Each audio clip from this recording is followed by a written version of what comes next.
नमस्कार, आप देख रहे हैं, मैं हूं अभिषेक कुमार। आज हम आए हुए हैं दिल्ली के द्वारका विधानसभा क्षेत्र में और बात दिल्ली विधानसभा चुनाव की हो रही है और हर तरफ यही चर्चा है कि आखिर इस बार दिल्ली में किसकी सरकार, क्योंकि कहीं ना कहीं भाजपा को लग रहा है कि आम आदमी पार्टी का पलड़ा जो है वो कमजोर हुआ है और बीजेपी इसका फायदा उठा सकती है। इन्हीं मुद्दे पर चर्चा करने के साथ साथ जो द्वारका की समस्या है उस पर चर्चा करने के लिए हमारे साथ जुड़ रहे हैं राज बलवान सिंह जी, जो भाजपा के नेता है और आजकल किसान मोर्चा में बतौर प्रवक्ता की भूमिका निभा रहे हैं। बहुत बहुत स्वागत आपका। सबसे पहले तो आपने समय दिया है। बात हम शुरू करेंगे दिल्ली चुनाव को लेकर और दिल्ली में जो सबसे बड़ी बात है, आप देखिए, बात होती है फ्री के रेबड़ी की। केजरीवाल जी की यात्रा निकल रही थी कि फ्री की रेबड़ी होनी चाहिए या नहीं होनी चाहिए। अब तो भाजपा भी कह रही है कि हमें आने दो जी, वो तो 200 यूनिट दे रहा है, हम 400 यूनिट देंगे। तो ये सब क्या है? क्या केजरीवाल को उसी के जो एजेंडे है उसी से मात देने में भाजपा तैयारी कर रही है? अभिषेक जी, सबसे पहले तो मैं आपका धन्यवाद दूंगा कि आपने समय निकाला और दिल्ली को बहुत नज़दीकी से कैसे दिखाया जाए इस पे आपने विचार किया। सच बात तो ये है कि बीजेपी ने ऐसी कोई कमिटमेंट्स नहीं करी कि भी हम 400 देंगे। बीजेपी ने कहा कि जो सुविधाएं दिल्ली को केजरीवाल सरकार दे रही है वो सारी सुविधाएं एज इट इज़ रहेंगी। बिल्कुल, हम उसमें कोई किंतु परंतु नहीं करेंगे। दूसरा, उसमें कुछ और बढ़ा करके दिल्ली की क्षेत्र की जनता का, जैसे अभी हमारा एक यात्रा की तैयारी है दिल्ली में, ताकि हम हर गली मोहल्ले तक पहुंचना चाह रहे हैं और इसका एक कारण ये कि हम उनकी हर समस्या तक पहुंचना चाह रहे हैं। यात्रा का नाम आपने परिवर्तन यात्रा दे दिया है। बिल्कुल, परिवर्तन यात्रा है नाम और परिवर्तन बिल्कुल तय है दिल्ली का। और ये मैं नहीं कह रहा हूँ, या बीजेपी के लोग नहीं कह रहे हैं, बल्कि दिल्ली का आम आदमी कह रहा है, जो इस चीज़ को महसूस कर रहा है कि जैसे अभी बरसातों में क्या हुआ आपके सामने है, बारिशों में कोई व्यवस्था नहीं, नालों की कोई सफाई नहीं, गंदगी वैसी की वैसी और कूड़े के ढेर। मेरे ख्याल से केजरीवाल साहब के जो उन्होंने वादे किए थे उनसे बहुत ही मतलब ऐसी चीज़ें हुई हैं कि भाई उनको पब्लिक ही बर्दाश्त नहीं कर रही और जगह जगह कूड़े के ढेर लगे हुए हैं। और ये आपने देखा होगा कि जहाँ जहाँ भी इन्होंने जिनकी बात की थी वहाँ पे कूड़ा बढ़ा ही है, कम कहीं नहीं हुआ। और हमारे खास करके द्वारका विधानसभा में आप गए होंगे और यहाँ पे भी द्वारका में भी कोई किसी भी नाले की सफाई नहीं हुई और गंदगी जो कि त्यों है, सड़कें टूटी पड़ी हैं और ऐसा लगता है कि बिल्कुल जैसे कोई बिहार के किसी या किसी गाँव के किसी पिछड़े इलाके में लोग यहाँ के रह रहे हों। आपने देखा होगा सब्जी मंडी की तरफ जाके देखिए, रोड टूटे पड़े हैं। उनसे शिकायत की जाती है तो कहते हैं साहब ये तो मोदी जी का काम है। और अब जब मोदी जी का काम है तो भाई पब्लिक को ये नहीं पता बेचारे को किसका काम है। लेकिन ये सब जो काम है दिल्ली एडमिनिस्ट्रेशन के हैं, उनको काम करने चाहिए और अगर वो इस तरह से ये करते रहेंगे तो दिल्ली की जनता उनको बिल्कुल सबक सिखाएगी और इस चुनाव में भारी बहुमत से भारतीय जनता पार्टी की सरकार बनेगी। जनता भी चाहती है, भारतीय जनता पार्टी भी चाहती है और जो लोग तकलीफ हैं, पीड़ित हैं, वो सब चाहते हैं। अच्छा, कई बार आपने सारी चीजें रखी कि ये परेशानियां हैं। केजरीवाल जी कई बार कह चुके हैं, खुलकर मीडिया के मंच से उन्होंने कहा है कि हम काम करना चाहते हैं लेकिन एलजी साहब रोक देते हैं। एलजी किसका? तो भाजपा का। दिल्ली के मुख्यमंत्री वो थे, शराब घोटाला मामले में जेल गए, बीच में कोरोना आया, तमाम तरह की चीजें उन्होंने जनता के बीच जब घूम रहे हैं तो सीधे कह रहे हैं कि देखिए फिर भी हमने जो काम किया है वो आज तक किसी सरकार ने नहीं किया था। आज वो कह रहे हैं कि हमारे जो चुनावी एजेंडे हैं, हम जिन बातों को लेकर दिल्ली में चुनाव लड़ते हैं, देश के अलग हिस्से में चुनाव लड़ते हैं, उसी की कॉपी सभी राजनीतिक दल कर रही है। तो ये भाजपा इतनी पुरानी पार्टी, केजरीवाल की तो नई पार्टी है, क्या आप लोगों के पास कोई अपना एजेंडा सेट नहीं है इस चुनाव को लड़ने के? नहीं, बिल्कुल एजेंडा सेट है। मैं आपको बताऊं अभिषेक जी कि चुनाव भारतीय जनता पार्टी का अपने पेट एजेंडा है दिल्ली के लिए भी और हर स्टेट में होता है। अभी हम हरियाणा आपके सामने जीते हैं और पहले से बहुत अच्छा बहुमत मिला। वो एक बीजेपी की अपनी वर्किंग रही, हम सब ने देखी। उस वर्किंग को वहाँ के लोगों ने पसंद किया और उसके काफी पीछे चले गए आप। अब महाराष्ट्र और झारखंड की बात करते हैं, झारखंड क्यों हार गए? नहीं, झारखंड में, महाराष्ट्र में तो आपने जीत दर्ज कर ली, झारखंड क्यों हारना पड़ा? नहीं, वहाँ के भी सीएम को जेल भेजा गया था। नहीं, झारखंड के सीएम को बीजेपी ने जेल नहीं भेजा। हाँ। झारखंड के सीएम को उनके अपने जो काम इस तरह के रहे, उन कार्यों की वजह से वो झारखंड के जो सीएम थे जेल गए। लेकिन अब उसके लिए तो अभी उनका मैटर कोर्ट में चल रहा है। तो अभी तो ना तो आप उनको ये कह सकते कि वो निर्दोष थे, या वो ये नहीं कह सकते निर्दोष मैं नहीं कह रहा, मैं कह रहा हूँ कि बीजेपी आप महाराष्ट्र का जश्न मना रहे हैं, झारखंड में क्यों हारना पड़ा आपको? नहीं, झारखंड में भी हमें क्षेत्र की जो जनता है उसको अब तक ये समझाने में भाजपा कामयाब नहीं हो पाई है कि अगर आप अपने स्टेट का विकास कराना चाहते हैं तो भाजपा उसके लिए सही है। महाराष्ट्र के गांव-गांव में आपको पूर्ण बहुमत मिला, झारखंड में क्या कमी है? झारखंड में थोड़ा सा हमारा जो प्रचार रहा, वो उसमें थोड़ी सी कुछ कहीं ना कहीं कोई त्रुटि रही, जब तो ये रिजल्ट आया। और लेकिन भाजपा को वोट तो बहुत अच्छा मिला है पहले की बनिस्बत। जो वोट मिला है, वोट परसेंटेज अगर आप देखेंगे तो हमें अच्छा मिला है पहले से। और वर्किंग जो है वो लोकल लोग हैं, गांव देहात के हैं, और वो उनको थोड़ा सा अपनी बात समझाने में भाजपा कहीं ना कहीं उसको हम आगे पूरी करेंगे। जहां हम जीत को स्वीकार कर रहे हैं वहाँ हार को भी स्वीकार कर रही हैं, और उसमें जो कमियां रही हैं उनको आगे पूरी करेंगे। बिल्कुल, चलिए अच्छी बात है। और मैं थोड़ा चलूंगा, अगर आप बात करेंगे तो दिल्ली के को लेकर 3 दावे किए जाते हैं, एक बिजली, दूसरा पानी, तीसरा शिक्षा और एक और है स्वास्थ्य। आम आदमी पार्टी कहती है कि भाजपा के स्टेट में आप जाकर देख ले, इन्होंने क्या किया है, शिक्षा के लिए क्या किया है, इन्होंने बिजली कहाँ पर फ्री दे दी है। और आज एजेंडे में आ जाता है कोई स्टेट ऐसा जहाँ पर आपकी सरकार हो और वहाँ बिजली फ्री दी जा रही हो, कुछ जवाब तो देना पड़ेगा ना इस तरह का। नहीं, बिजली फ्री दिल्ली में नहीं है। मैं आपको बता दूं कि दिल्ली में आप किसी से भी आप पूछ सकते हैं जाकर के। झुग्गियों में भी हम गए, हमने भी हमारे प्रोग्राम झुग्गियों में भी हुए, हमने सबसे पूछा, कहीं पे भी बिजली फ्री नहीं है। बिजली बिल सबके आ रहे हैं। बिजली बिल मैं बिल्कुल यही सुनना चाह रहा था। और मैं भी दर्शकों को बता दूं कि हम लोग भी लगातार पब्लिक सर्वे में बने हुए हैं। झुग्गी झोपड़ी में भी अगर आप देखेंगे तो लोगों के बिल आ रहे हैं, और लोगों की शिकायत है कि बिजली के बिल अब बढ़ के आ रहे हैं।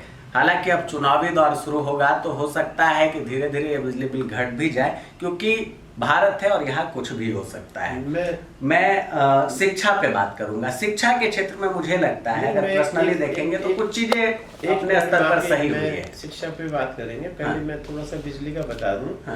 हमारे यहाँ द्वारका विधानसभा में मेन रोड पे लोहार बैठे हुए हैं, और वो उनकी झुग्गी सी होती है, उसमें दिल्ली सरकार ने उनको मीटर दिए हैं, और एक एक झुग्गी के 30-30 हजार रुपए बिल आ रहे हैं।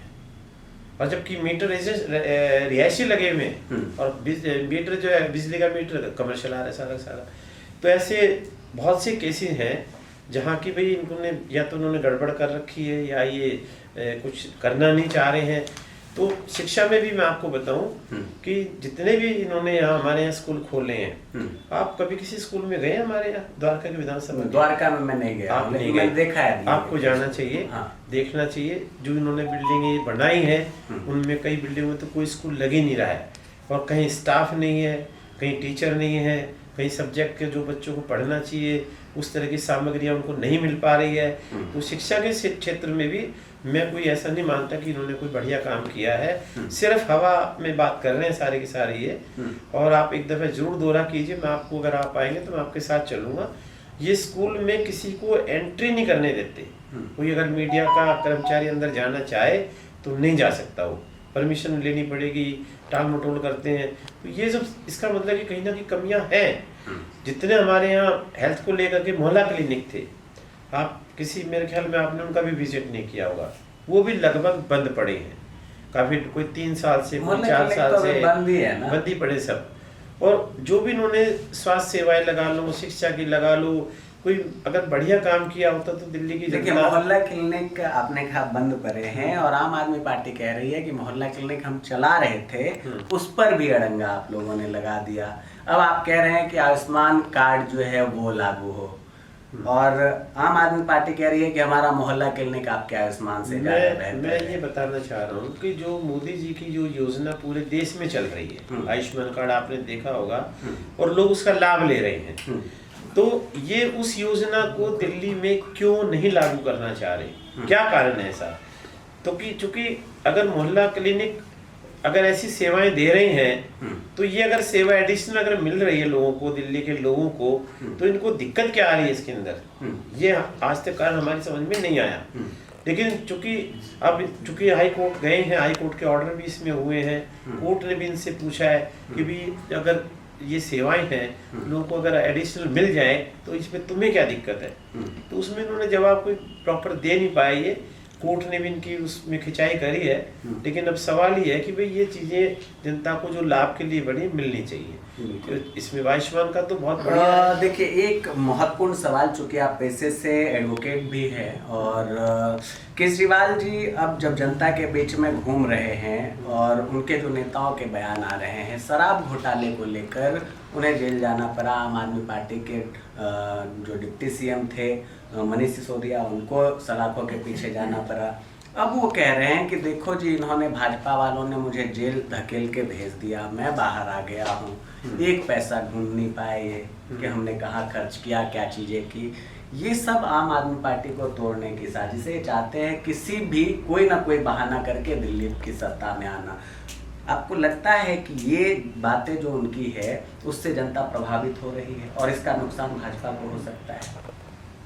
देखो, तो शराब घोटाले की बात थी, अगर ऐसी स्थिति नहीं होती तो क्यों एफआईआर होती, क्यों अरेस्टिंग होती, क्यों जेल में जाते और क्यों इनको कंडीशनल बेल मिलती। कभी जो इसको बेल मिली है इनको, वो कंडीशनल बेल मिली है, कोई ये नहीं कि इनको परमानेंट बेल मिल गई या केस परमानेंट खत्म हो गया। केस अभी उसकी प्रोसीडिंग ऑन गोइंग है और उसमें ये भी है कि भाई ये कोई किसी तरह के लाभ जो जिस पद से लाभ मिले इस तरह कोई पद ये अपने पास नहीं रखेंगे। ये आपके सामने। अब खाली झूठ बोलने से और इधर उधर की बात करने से मेरे को तो लगता नहीं कि कोई बात हो, लेकिन आप पब्लिक को कब तक गुमराह करोगे। हम दिल्ली में रह रहे हैं, दिल्ली की गलियों में भी जाते हैं, सड़कों पे भी जाते हैं, सब बुरा हाल है, सफाई नहीं हो रही है, पानी जो है वो गंदा आ रहा है। पानी की समस्या पीने के पानी की हो या मोहल्ला क्लिनिक की हो या स्कूलों के एजुकेशन की बात हो, कहीं कोई अच्छे परिणाम इन्होंने किसी एक फील्ड में अगर दिए हो तो आप बताएं हमें। तो शराब का भी आपको लगता है कि किसी फील्ड में कोई परिवर्तन नहीं कर कोई कार्य, किसी कार्य में प्रगति नहीं। चलिए, अब थोड़ा आपके विधानसभा क्षेत्र में जाते हैं और द्वारका की बात करते हैं। द्वारका में भी विनय जी आपके एमएलए हैं, महाबल मिश्रा जी के सुपुत्र हैं और उनके द्वारा भी तरह तरह के दावे किए जा रहे हैं। बैनर पोस्टर आप भी देख रहे होंगे, भाजपा वाले भी लगा रहे हैं, वो भी लगा रहे हैं। दोबारा वापसी की बात कही जा रही है, कितना सक्सेस होंगे? नहीं, मुझे तो नहीं लगता कि भी इस दफ़ा ये आम आदमी पार्टी सरकार बनाएगी या विनय मिश्रा जी चुनाव जीत पाएंगे, क्योंकि कोई ऐसा कार्य उन्होंने किया नहीं जिसको लेकर के यहाँ के लोग उनको जिताएं। क्योंकि चूँकि चुनाव बिल्कुल व्यक्तिगत होता है एमएलए का। एमएलए का चुनाव जो है वो पार्लियामेंट के चुनाव में एमएलए के में बड़ा फ़र्क है। तो इसमें आदमी लोकल आदमी चाहता है, लोकल कैंडिडेट हो, काम करने वाला हो, मिलनसार हो, दुख सुख में शामिल होने वाला हो, तो इस तरह के भाव कैंडिडेट में चाहिए। तो डिपेंड करता है भारतीय जनता पार्टी हमारे इस क्षेत्र से, द्वारका से या पालम से या पूरी दिल्ली क्षेत्र में अगर कैंडिडेट में बड़ा फर्क पड़ता है। आपको ध्यान होगा 2017 में जितने भी निगम पार्षद थे हमारे, तो उनको सबको बदल दिया गया अमित शाह जी ने और पूरी दिल्ली में हमारी दोबारा से कॉरपोरेशन में हमारी सरकार बनी।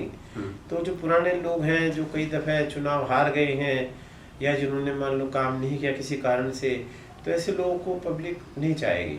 अच्छे लोग आने चाहिए, मिलनसार हों, काम करने वाले हों, दुख सुख में जुड़े सबके, तो ऐसे लोग चाहते हैं। व्यक्तिगत चुनाव है, लोकल चुनाव है, इसको विधानसभा को भी लोकल माना जाता है। कोई पार्लियामेंट का चुनाव हो सकता है, मोदी जी का चुनाव हो, लेकिन ये चुनाव तो बिल्कुल लोकल रहेगा। इस बार का चुनाव जो लग रहा है, आप देखेंगे, मैं आपकी पार्टी से जुड़ा ही आपसे सवाल करूंगा। अपने विधानसभा में आप देखिए दावेदारों की संख्या, लगता है कि कोई जैसे कहते हैं बाढ़ सी आ गई हो। बारिश के दिनों में बाढ़ अक्सर आ जाती है, चुनाव के दिन में नेताजी निकल कर ढेर सारे सामने आ जाते हैं। द्वारका विधानसभा, ये टैगलाइन अगर आप कहीं निकले तो सबसे ज्यादा दिखती। आपको क्या लगता है कि भाजपा में आपके हिसाब से द्वारका के लिए कैसे प्रत्याशी का चयन होना चाहिए? क्योंकि पार्टी तो कह रही है कि हम अपने लेवल पर, अपने बेस पर अपना सर्वे करा रहे हैं। दावेदार में अगर मैं बात करूं तो एक दावेदार आप खुद भी हैं, क्योंकि काफ़ी लंबे समय से आप रहे हैं इस क्षेत्र में और बीजेपी से जुड़े हुए, संघ से जुड़ी हुई तस्वीरें भी दिख रही है, मैं चाहूँगा कैमरा पर्सन दिखाएं। तो आपको क्या लगता है, क्या राज बलवान सिंह भाजपा के उम्मीदवार होने चाहिए या किसी और को? आपके हिसाब से कैसा प्रत्याशी का चयन? देखो, ये द्वारका विधानसभा एक मिक्स कल्चर है हमारे यहाँ। कोई किसी जाति विशेष का कोई प्रभाव द्वारका विधानसभा में नहीं है, क्योंकि इसमें 4 गांव है, मंगलापुरी, नसीरपुर, सरायसोल और डावरी। तो चारों गांव के जो लोग हैं उसमें सभी लोग हैं, और एक यहाँ एक भाईचारा अलग से आपको देखने को मिलेगा। पूर्वांचल के लोग भी हमारे यहाँ काफ़ी हैं, उत्तराखंड के लोग भी हैं, अपने मुस्लिम भाई भी हैं यहाँ पे, और जितना हमारा SC/ST समाज है वो यहाँ पे लगभग 70 to 80% है हमारे द्वारका विधानसभा में। लगभग इस तरह की कॉलोनियाँ हैं जो पूरी की पूरी हमारी उसमें है। तो वो सब लोग जो है पीड़ित हैं अब यहाँ से, हमारे इस क्षेत्र में तकलीफ़ में है वो लोग। कहीं पानी की समस्या है, कहीं एजुकेशन की है, कहीं सफाई नहीं हो रही, कहीं उनको जो है एडमिशन्स में बच्चों को प्रॉब्लम आ रही है। पहले तो क्या था कि हम जा कर के ले करके उसको स्कूल में दाखिला कराते थे जा कर के। अब जो है उसका रजिस्ट्रेशन कराइए, आपको डिस्ट्रिक्ट से आपको अलॉट होगा स्कूल, और फिर आपका एडमिशन होगा, और कई ऐसी दिक्कतें यहाँ हैं। तो हमारा ये मानना है कि हमारे यहाँ कोई जाति विशेष काम नहीं करती। जो आदमी पब्लिक में है, पब्लिक में काम कर रहा है। मैंने भी पिछले लगभग 90 से मैं इस क्षेत्र में काम कर रहा हूँ, और मेरा व्यक्तिगत है, सबसे कोई पार्टी या राजनीति को दिमाग में रख कर के हमने कभी काम नहीं किया इस क्षेत्र में। हमारे पिताजी ने भी, जिनका तो क्षेत्र बहुत बड़ा था उस समय, तो ये भी एक विधानसभा, लगभग 6-7 विधानसभा ऐसी थी जो उनके अंडर में थी। अपना रेलवे लाइन से लेकर के ढांसा बॉर्डर तक, इधर जनकपुरी से लेकर के और ये गुड़गांवा तक, ये सारी बेल्ट उनके पास थी। तो उन्होंने, अब इसमें देखा जाए तो कोई किसी विशेष कम्युनिटी का कोई प्रतिनिधित्व की बात करे ना, कि साहब जाट है तो जाट को ही क्यों, या यहाँ बनियों क्यों नहीं, या राजपूत को क्यों नहीं। तो मेरे को ऐसा लगता है कि अब इन चीज़ों से लोग परहेज करते हैं। अब उनको काम करने वाला चाहिए, उनके दुख सुख में शामिल होने वाला चाहिए, उनके साथ खड़ा उनकी तकलीफ़ में, और उनकी समस्या को समाधान इस तरह से करे जैसे व्यक्तिगत समस्या के लिए आदमी लड़ाई लड़ता है, उस समाज की लड़ाई को उसी भाव से लड़े। इस तरह का भाव मैंने देखने को अभी चुनाव में मिला है। पीछे कॉर्पोरेशन में भी ऐसा ही रहा कि हमारे यहाँ से गांव की तो वोट, उस गांव की तो 200-250 वोट थी, बाकी तो अदर कास्ट की थी, और वहाँ पे जाट कैंडिडेट चुनाव जीत रहा 10,000 वोट से। तो ये मतलब आदमी को व्यक्तिगत कैरेक्टर चाहिए समाज में, चाहे वो द्वारका विधानसभा है, चाहे पालम है। अब लोग जाति वाति पे वोट नहीं डालते, मैंने महसूस किया है। और हमारे साथ तो देखो, मैं तो यहाँ बहुत बचपन मेरा यहाँ बीता है, स्कूलिंग मेरी यहीं रही, दिल्ली में यूनिवर्सिटी में हम रहे, तो हमने उस समय बहुत काम किया, और अभी भी क्षेत्र में लगे हुए काम करते हैं। ऐसा नहीं है कि चुनाव आ गए तो हम काम कर रहे हैं, लोगों के दुख में सुख में खड़े हैं, और ऑफिस में जो भी हमारे पास आता है या जो जानकारी मिलती है अपने कार्यकर्ताओं के माध्यम से, तो हम हर तकलीफ को ख़त्म करने का प्रयास करते हैं। तो हमारी सांसद है यहाँ पे कमलजीत जी हैं, और शी इज़ वेरी एक्टिव, और बहुत जो है, मैं तो बल्कि एक दफ़े कार्यालय, और वो भी कार्यकर्ता की जमीन से जुड़ी हुई नेता है। और मैं तो देखा कि हम और भी बीजेपी के लोगों से मिलते हैं, लेकिन जिस तरह का उनको जो वर्किंग रही है वो बिल्कुल ऐसी है कि भाई आप उनके कार्यालय में जाएंगे ना, तो अगर आप नहीं भी सबसे मिल लेंगे, उसके बाद भी आके पूछेंगे कोई रह तो नहीं गया। तो ये बहुत बड़ी बात है, कार्यकर्ताओं की चिंता करना। तो ऐसी लीडरशिप चाहिए सबको, और उसका उनको लाभ मिला। उनका ये जो व्यवहार था, जब वो मेयर थे, जब भी उन्होंने बहुत काम किया, बीजेपी कांग्रेस झाड़ू से ऊपर उठ करके काम किया, समाज के लिए काम किया, तो उसका रिजल्ट समाज ने उनको दिया। हमें ज़्यादा मेहनत नहीं करनी पड़ी उनके लिए। और मैं भी चाहूँगा कि हमारी इस द्वारका विधानसभा में भी इस तरह का कैरेक्टर पार्टी दे, इस तरह के चरित्र को टिकट दे, ताकि हम उसके लिए खड़े होकर के हम उसको जिंदाबाद करें। हमें अच्छा लगे कि भी चलो, अगर हमें टिकट नहीं मिला कोई बात नहीं, लेकिन एक अच्छे कैरेक्टर को घुमा दिया पार्टी ने टिकट।